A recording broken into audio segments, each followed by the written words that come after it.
Alexis Moncayo y Licenia Espinel comparten un diálogo con el invitado. En Punto Noticias hablamos de...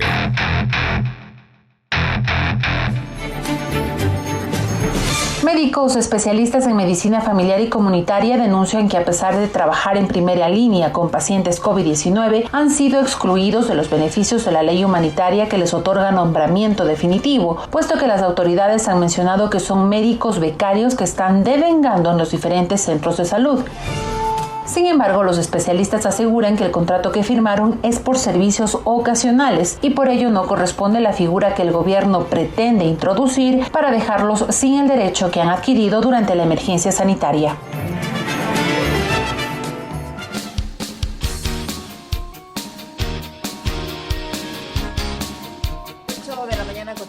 Minutos, 8:39, avanzamos con más información y entrevistas en Punto Noticias a través de Pichincha Universal. Nos acompaña vía telemática Andrés Vinuesa, él es especialista en medicina familiar y comunitaria y miembro del Colegio de Médicos Especialistas de Medicina Familiar y Comunitaria del Ecuador. Doctor Vinuesa, buenos días, bienvenido, les saludamos a Alexis Moncayo, quien le habla Licenia Espinel. Ustedes, al igual que otros sectores del personal sanitario, enfrentan serios problemas por la aplicación del reglamento de la ley humanitaria, que en teoría, o al menos así nos la pintaron, iba a servir para crear fuentes o al menos asegurar la estabilidad del personal de la salud, para fomentar la creación de fuentes de empleo, etcétera, etcétera, etcétera. En la práctica, esto no se está cumpliendo. ¿Es así? Y doctor Vinuesa, buenos días, bienvenido nuevamente. Bienvenido, doctor. Licenia, Alexis, muy buenos días, ciudadanía que nos acompaña. Reciban un cordial saludo del Colegio de Especialistas en Medicina Familiar. Muchas gracias por la invitación. Sobre lo que usted acaba de mencionar es cierto, lamentablemente es cierto. Me gustaría, antes de responder en detalle su pregunta, dar a conocer lo que es la medicina familiar en el país, cuál es la especialidad y el rol protagónico que tenemos en el sistema de salud. Nosotros somos una especialidad médica con un alto componente social. Surgimos ante la imperiosa necesidad de humanizar la medicina, de comprender a la salud y a la enfermedad como un proceso parte de la vida. ¿Sí? Y en el modelo actual del país, nosotros promulgamos una atención del paciente, primero con un alto grado científico y académico. Los médicos familiares somos docentes o tutores universitarios que formamos los nuevos médicos que salen para el país. Además, garantizamos una atención de calidad y calidez para nuestros pacientes y buscamos ver a ellos y a sus familias como seres biopsicosociales, y no, como mencioné anteriormente, como simples enfermedades como tradicionalmente lo hace el sistema. Los médicos familiares estamos mayoritariamente en el primer nivel de atención, es decir, en los centros de salud del ministerio y de otras instituciones, pero mayoritariamente en el primer nivel de atención. Y junto con otros especialistas como pediatras, como ginecólogos y con médicos generales, somos el mayor grupo de especialistas en este nivel de atención. Entonces debe comprenderse que la medicina familiar es una especialidad que está posicionada en el sistema de salud y constituimos el mayor número de trabajadores especialistas en esta área. En el marco de ahí, yo quisiera, perdón que le interrumpa, con claro, esa que usted nos ha hecho, que me parece además muy pertinente para saber cuál es el rol que ustedes cumplen, decirnos cuál fue además el papel que ustedes jugaron durante la etapa más compleja de la cuarentena y durante todo lo que ha durado la pandemia también en el Ecuador, por favor. Claro que sí. Mire, en el marco de la pandemia, Alexis, la medicina familiar ha sido el sostén de todos los sistemas de salud del mundo, inclusive del Ecuador, como lo ha sabido manifestar el ministro de Salud. El 80% de los casos de COVID registrados han sido manejados en el primer nivel de atención. Tanto por médicos familiares, por médicos generales, por médicos rurales, siendo de todo el grupo de profesionales sanitarios, el médico de familia, aquel que tiene la formación de cuarto nivel para poder manejar las complicaciones probables que se presentaron o se pudieron presentar. Y obviamente articularnos con los niveles hospitalarios. Como ustedes saben, la infección por COVID no se desarrolla en los hospitales, está en los hospitales, pero primariamente estuvo en la comunidad. Es una infección que es comunitaria y es precisamente ahí donde el médico de familia, junto con el resto de equipo de salud, hemos permanecido inquebrantables por más de 220 días de pandemia en el país.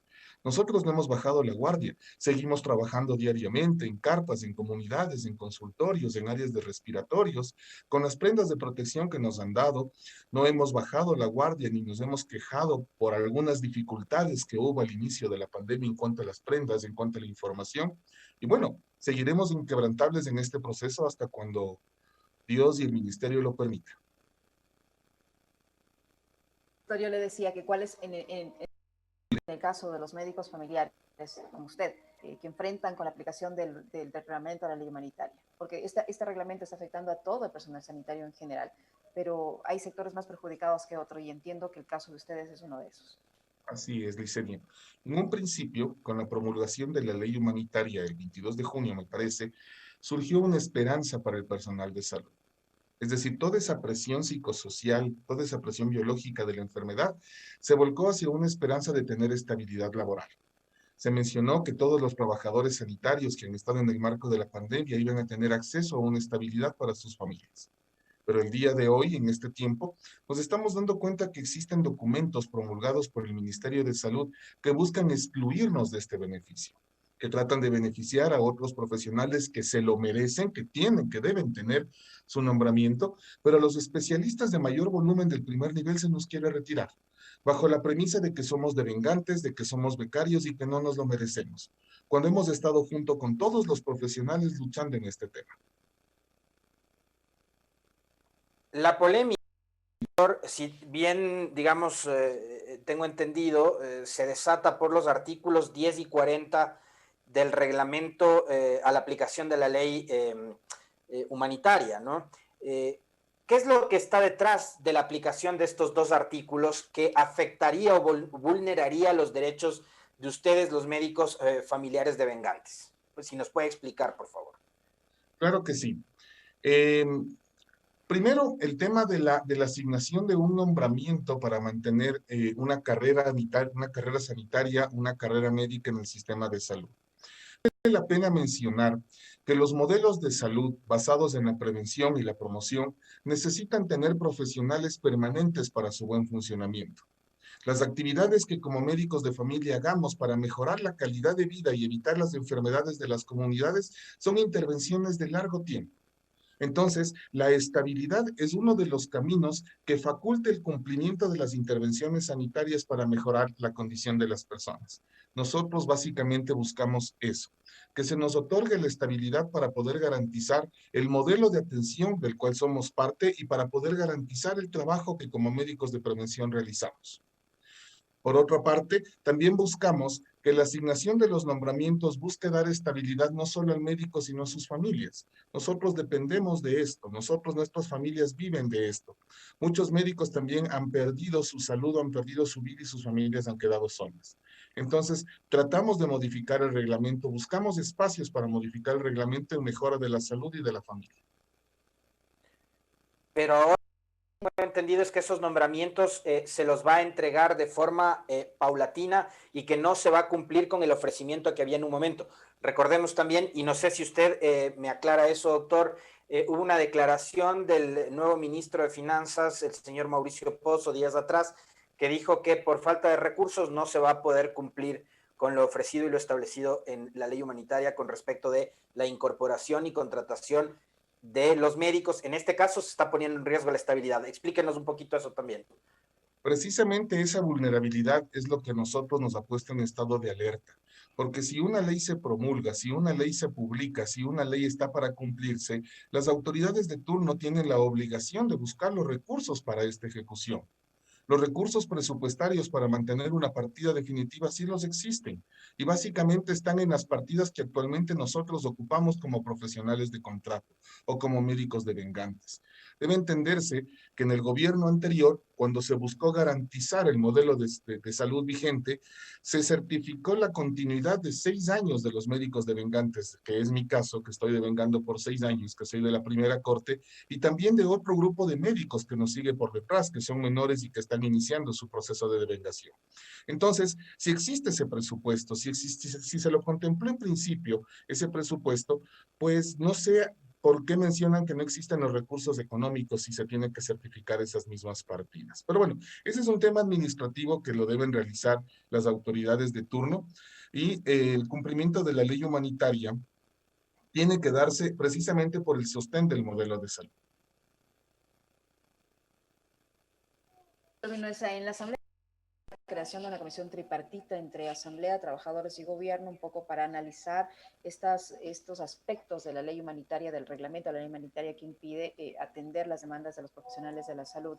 Tengo entendido que esta mesa va a empezar a trabajar desde mañana. ¿Ustedes han sido incluidos en ella? ¿Hay algún representante del sector de los médicos familiares que estén en estos problemas como para que los tomen en cuenta? La idea es ir adaptando este reglamento para ver si se puede beneficiar o no al sector de la salud. ¿Ustedes han sido tomados en cuenta para esta mesa tripartita y qué le parece la intención que hay en la Asamblea Nacional para resolver este caso? Nosotros hemos participado con algunos asambleístas que nos han dado la apertura, que son sensibles a nuestro problema, como María José Carrión, como el asambleísta Ángel Sin Maleza. Hemos conversado sobre estos temas. Ayer hubo una primera reunión, se va a conformar una mesa técnica, como usted bien ha mencionado. Tenemos la esperanza y estamos seguros que nuestros representantes podrán ser tomados en cuenta para dar los soportes técnicos necesarios para estas modificaciones del reglamento. Este reglamento actualmente excluye a muchos profesionales de la salud y la intención que tenemos es buscar una modificación que beneficie a la mayoría, a todas las personas que han estado en el frente de batalla. Doctor Vinuesa, ¿era necesario que dentro de esta ley humanitaria incorporen estos artículos 1040 en el reglamento o lo único que hacía falta era voluntad política? Le digo por qué. Porque esa voluntad política que no ha tenido el gobierno, que además ha sido un gobierno que se ha dedicado no solo con ustedes, trabajadores de la salud, en la peor etapa que nos pudimos haber imaginado como país en una crisis sanitaria, sino con todo el país, porque lo mismo que han hecho con ustedes, han hecho con médicos, han hecho con servidores públicos, han hecho con una serie de trabajadores del sector público. Pero lo de ustedes se vuelve mucho más crítico porque estamos todavía atravesando una pandemia. ¿Era suficiente la voluntad política, más allá de incluir un par de artículos en un reglamento para poder brindarles a ustedes estabilidad laboral? Estimado Alexis, evidentemente solo es voluntad política. No hay nada más que hacer. Tiene que cumplirse la ley en el marco de lo que está estipulado actualmente en los artículos. ¿Qué llegaría a pasar, por ejemplo, si los especialistas de mayor volumen del primer nivel de atención son separados o desvinculados de sus puestos, o después del tiempo de devengación son separados de sus contratos? Las enfermedades crónicas comenzarán a tener un repunte, el problema del COVID comenzará a tener un repunte y no existirá toda esa masa sanitaria que pueda sostener el problema. Entonces, esa concepción de cuidado de la ciudadanía no se está teniendo y ratifico en mi conclusión de que puede ser, de que es un tema de coyuntura política, de apoyo político lo que se necesita para esta implementación. Doctor, con todo lo expuesto, por todas las penurias por las que están pasando los profesionales de la salud con la aplicación de este reglamento a la ley humanitaria, por los despidos que se han generado, por la reducción de la jornada laboral que han sufrido varios sectores de los trabajadores, y solo reducción no solo de la jornada, sino obviamente de la remuneración. ¿Usted considera que los ciudadanos, los ecuatorianos, fuimos engañados con esta ley humanitaria, con el verdadero objetivo que tenía esta ley humanitaria, tal como lo pintaron en su momento las autoridades? Los médicos familiares tenemos la esperanza todavía de que no sea así, de que estas situaciones técnicas que se están generando a nivel de los mandos medios se puedan rectificar, se puedan razonar y se pueda cumplir lo que estipula la ley. A pesar de todos los atropellos que hemos tenido en estos días, creemos y tenemos fe de que las cosas cambien. Por darle un ejemplo, el día de ayer en Chimborazo, en Pujilí, Cotopaxi, nuestros médicos familiares fueron maltratados en sus distritos de salud. Cuando se acercaron a entregar sus documentos que les habilita para el concurso, el personal de talento humano les dijo: no, ustedes no tienen derecho, no, ustedes no van a participar, no, ustedes no se benefician de esto. de una manera tan excluyente, ¿sí? Que afecta la dignidad del profesional, afecta la calidad del trabajo que realizamos y sobre todo nos pone muy por debajo cuando nuestra entrega en esta pandemia ha sido algo pues bastante fuerte y bastante duro, ¿no? De igual manera, tenemos fe de que las cosas cambien en el sistema de salud. Tenemos profesionales especialistas en medicina de familia que por situaciones de vulnerabilidad han estado trabajando, han estado realizando teletrabajo. Y a los compañeros que hacen teletrabajo, que mantienen a los grupos vulnerables activos, que están pendientes de las familias con COVID, que están dando seguimientos a los familiares que han pasado por esta enfermedad o a las familias que han perdido a sus seres queridos por COVID, los han hecho de lado. O sea, como que su trabajo no sirve, como que el dar el acompañamiento a una familia que atraviese el sufrimiento de una pérdida no es útil para un sistema o para un modelo de gobierno que no sé si busca tal vez solo la atención numérica y no seres humanos, no es útil el tema del teletrabajo. Precisamente por eso nosotros queremos trabajar con los asambleístas en esta mesa técnica. Hacemos nuestro ofrecimiento abierto, nuestra voluntad política y académica para poder mejorar este reglamento e intervenir e involucrar a todas las personas que de una u otra manera han puesto parte de su vida en esta pandemia. Yo le preguntaba hace un momento al doctor si era suficiente con voluntad política para evitarnos todo este tortuoso trámite de aprobación de leyes, de reglamentos y demás, porque lo único que hacía falta era eso, voluntad para que el Ministerio de Salud no les trate como nos dice que les han tratado a sus colegas del día de ayer en la provincia del Chimborazo. ¿Qué medidas van a tomar si es que les siguen respondiendo como les han respondido el día de ayer, doctor Vinuesa? Si les reciben con malos tratos, con groserías y con esa exclusión que ha caracterizado a este gobierno. Como le dije a Alexis, nosotros tenemos fe de que las cosas cambien. Nosotros tenemos la esperanza de que los mandos medios sean conscientes de que hemos sido parte del sistema. Nosotros nos mantendremos como hasta ahora, activos y vigilantes. Seguiremos atendiendo a nuestros pacientes, seguiremos viendo a nuestros enfermos como siempre ha sido, seguiremos presentando los oficios, tanto jurídicos a través de nuestro consorcio que nos patrocina, como también las movilizaciones que se vayan presentando como parte progresiva de esta necesidad de la cual reclamamos. La voluntad política es importante, pero más importante también es de esa sensibilidad social que buscamos. El tema de la pandemia ha sido una vista desde las oficinas de las autoridades, otra desde la casa de nuestros pacientes, pero una realidad muy dura la que se vive en los centros de salud y los hospitales. Entonces buscamos esa sensibilidad para que se entienda el sobreesfuerzo que se ha realizado.